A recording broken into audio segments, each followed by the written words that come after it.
आपको जान करके हैरानी होगी कि करीब 2 साल के अंदर अंदर कोई भी पेरेंट के 4 महीने की नींद कंप्लीट नहीं होती है। यानी कि 4 महीने का जो टाइम स्पैन होता है, जिस टाइम पे उनको भरपूर नींद लेने की आवश्यकता होती है, 2 साल में 4 महीने ऐसे होते हैं जो कि पेरेंट्स जग करके बिताते हैं। यानी कि उनकी जो नींद होती है उतने टाइम की खराब होती है।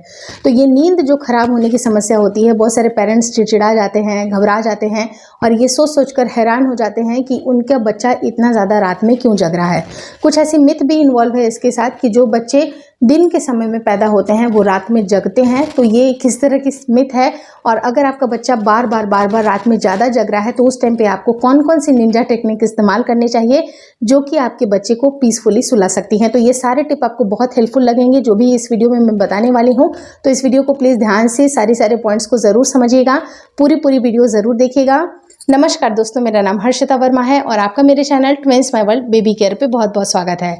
अगर बच्चे की नींद की बात की जाए तो जो सबसे छोटे बच्चे होते हैं वो उनका बेसिक नेचर ये होता है कि वो दिन में भरपूर नींद लेते हैं, क्योंकि गर्भ में उनको वही आदतें पड़ी हुई हैं।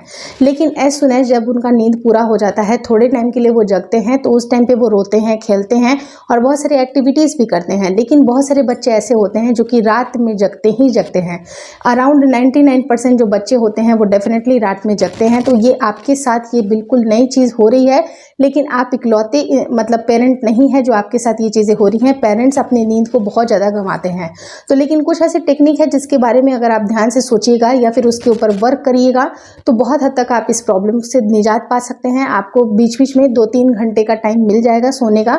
जो आपको एक इंटरवल होती है जो बीच में उठना पड़ता है, वो आपका थोड़ा सा कम भी हो सकता है अगर आप कुछ टिप को इस्तेमाल करते हैं। सबसे पहले टिप क्या होती है कि बच्चे क्यों रोते हैं।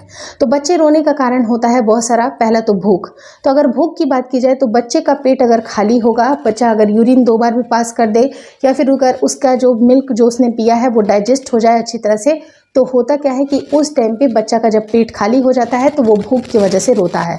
तो बच्चे का जब पेट खाली होने के पहले ही आपको करना क्या है कि जब भी आप बच्चे को सुलाते हैं उस टाइम पे आपको ब्रेस्ट फीडिंग ज़रूर करानी है। अगर आप ब्रेस्ट फीडिंग नहीं करानी है तो फार्मूला फीडिंग से भी आपको बच्चे को अच्छी तरह से फीड कराना है, उसके पेट के मतलब पेट को फुल करना है। क्योंकि बच्चे की अगर पेट भरी हुई होगी तो उसको पीसफुली नींद ज़रूर आएगी। रही जहाँ तक नेक्स्ट इंटरवल की बात कि 2 से 3 घंटे के बाद बच्चा फिर से जगता है, तो ये बट ऑब्वियस सी बात है, इतना आपको देखना पड़ेगा।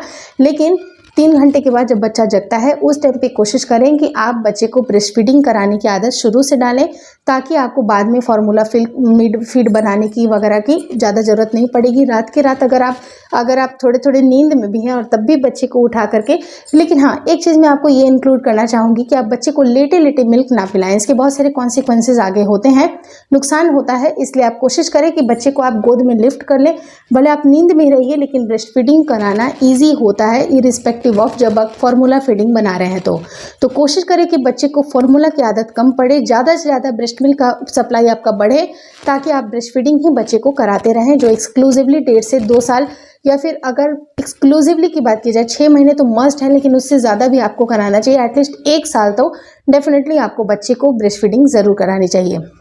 अब जैसे मैंने आपको एक बात बताई कि ब्रेस्ट फीडिंग कराना इजी होता है, वो आप खुद समझ सकते हैं कि फार्मूला फीडिंग बनाने में आप जाओगे, बॉटल साफ करोगे, ये सब करोगे, या फिर बॉटल के आपने स्टोरेज भी रख लिए हैं, फिर भी आपको उठ करके बनाना है, तो उस टाइम पे नींद आपकी ज़्यादा डिस्टर्ब होगी।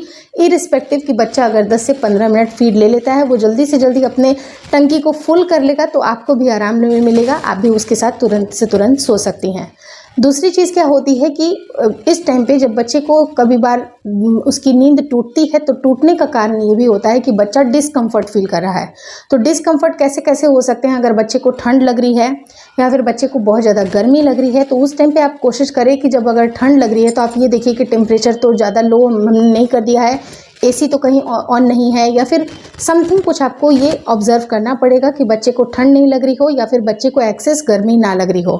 अब ठंड के मौसम में भी होता क्या है कि हम बच्चे को ओवर ड्रेस कर देते हैं, जिसकी वजह से भी बच्चे को गर्मी लगने लगती है रात में और बच्चा इरिटेट होकर रोने लगता है।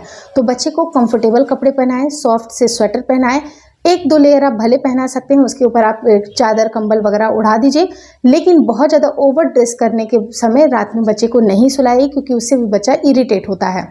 थर्ड इंपॉर्टेंट चीज़ क्या है कि जब बच्चा अगर अनावश्यक अगर रो रहा है, आपको कोई भी रीज़न पता नहीं चल रहा है, तो एक रीज़न ये भी होता है कि बच्चे को कहीं और डिस्कम्फर्ट तो नहीं हो रहा है। तो और डिस्कम्फर्ट क्या हो सकता है कि बच्चे के डायपर, अब आपको डायपर में ये देखना है कि कहीं बच्चा सुसु तो नहीं कर दिया, बहुत ज़्यादा डायपर उसकी लीक तो नहीं हो रही है, या पॉटी तो नहीं कर दिया। तो इस तरह से आप बच्चे की पॉटी की टाइमिंग, सुसु की टाइमिंग को भी आप नोट करें। कोशिश करें कि जब भी अगर आप बच्चे को सुलाते हैं उस टाइम पे फ्रेश डायपर अच्छी तरह से आप पहना करके सुलाएं। तो उसका ध्यान आपको बेसिकली ज़रूर रखना है। जितना साफ़ सुथरा, जितना आप उसको ईज करिएगा। अगर बच्चे को कई बार रैशेस भी हो जाते हैं, अगर बच्चे का डायपर काफ़ी देर तक गीला है तो बच्चे को रैशेस भी हो जाते हैं, तो रैश क्रीम लगा के अच्छी तरह से साफ़ सफाई करने के बाद, टैल्कम पाउडर लगाने के बाद ही आप डायपर पहना के, फ्रेश डायपर पहना के सुला रहे हैं तो बच्चा जल्दी नहीं जगेगा, आराम से पीसफुली सोएगा। चौथा बहुत बड़ा रीज़न होता है कि अगर बच्चे को कई बार पेट में अगर दर्द हो रही है, कोलिक की समस्या हो रही है, क्योंकि जो छोटे बच्चे होते हैं वो बहुत ज़्यादा एक्टिविटी नहीं करते हैं। 6 महीने से छोटे बच्चे बेड पे रहते हैं ज़्यादातर, तो जब उनकी एक्टिविटीज़ कम होती है तो कोलिक होने की समस्या होती है। तो जब भी बच्चा को कोलिक पेन अगर इस तरह का महसूस हो रहा है, तब भी बच्चा बार बार उठता है और काफ़ी तेज़ रोता रहता है। तो ऐसे केस में ज़रूरी है कि माँ अपने डाइट में हींग को ज़रूर इंक्लूड करें। कुछ ऐसी भी डाइट होती है जिससे कि गैस ज़्यादा बनती है, उन सारे डाइट को आपको कम करना है, जंक फूड को कम करना है, अनावश्यक कोई भी चीज़ें तली भुनी आपको नहीं खानी है। दूसरी चीज़ है कि आपको ये देखना है कि बच्चे की प्रॉपर तरीके से मालिश होती रहे, क्योंकि अगर बच्चे की प्रॉपर मालिश होगी, प्रॉपर ब्लड का सर्कुलेशन बनेगा, बच्चे को आप टमी टाइम दे रहे हैं या फिर आप बच्चे की अच्छी तरह से मालिश कर रहे हैं, तो मालिश करने से भी बच्चे को काफ़ी राहत मिलती है। तो बेड टाइम पे बच्चे को मालिश करना ज़रूरी है। और अगर बच्चे को कोलिक लगातार हो रही है तो उस टाइम पे हींग का पेस्ट भी आप बच्चे के टमी पे लगा सकते हैं। कोलिकेट भी आती है, दवाइयाँ आती हैं, आप दवाइयाँ पिलाकर भी बच्चे को सुला सकते हैं ताकि रात में बच्चा डिस्कम्फर्ट ना हो। तो डिस्कम्फर्ट बच्चे को बहुत सारी तरह से हो सकती है। एक 5वां रीज़न होता है कि अगर बच्चे की नाक जाम हो रही है, उसको बलगम हो रही है, तो उस टाइम पे भी आप कोशिश करें कि बच्चे को जो कफ, बलगम, सर्दी वगैरह ना हो। उसके ऊपर सेपरेटली मैंने एक वीडियो बनाया है कि किस तरह से आप नवजात शिशु या छोटे जो आपका शिशु है 6 महीने 8 महीने का जो बच्चा है, उसके गले को आप कैसे क्लियर कर सकते हैं। और बच्चे को बहुत ही ईजी अगर होगा, उसके बदन में अगर कफ नहीं होगा, घरघराहट नहीं होगा, तो बच्चा पीसफुली सोने लगेगा।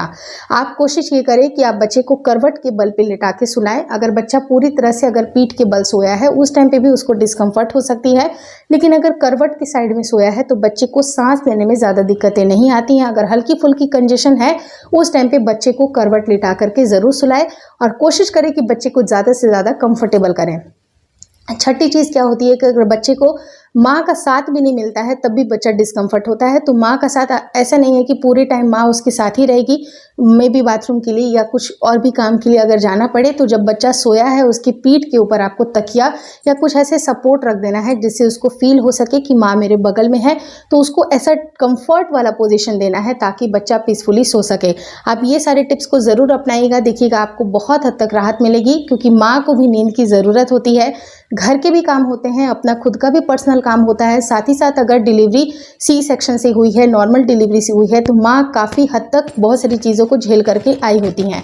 तो माँ को भी रेस्ट करने की, आराम करने की ज़रूरत पड़ती है। तो आप ये सारे टिप अपनाइएगा, तो उससे आपको बहुत हद तक आपकी हीलिंग भी होगी, क्योंकि प्रॉपर नींद लेने से आपके हार्मोन भी बैलेंस होंगे, आपको अच्छी तरह से नींद आना ज़रूरी है। तो इन सारे पॉइंट्स के ऊपर आप ज़रूर ध्यान दीजिएगा।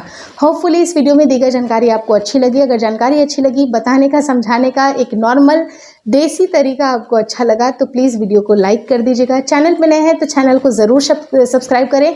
मुझे इंस्टाग्राम पे और फेसबुक का जो मेरा पेज है उसको लाइक और शेयर करना बिल्कुल ना भूलें। Thank you so much for watching twins my world baby care.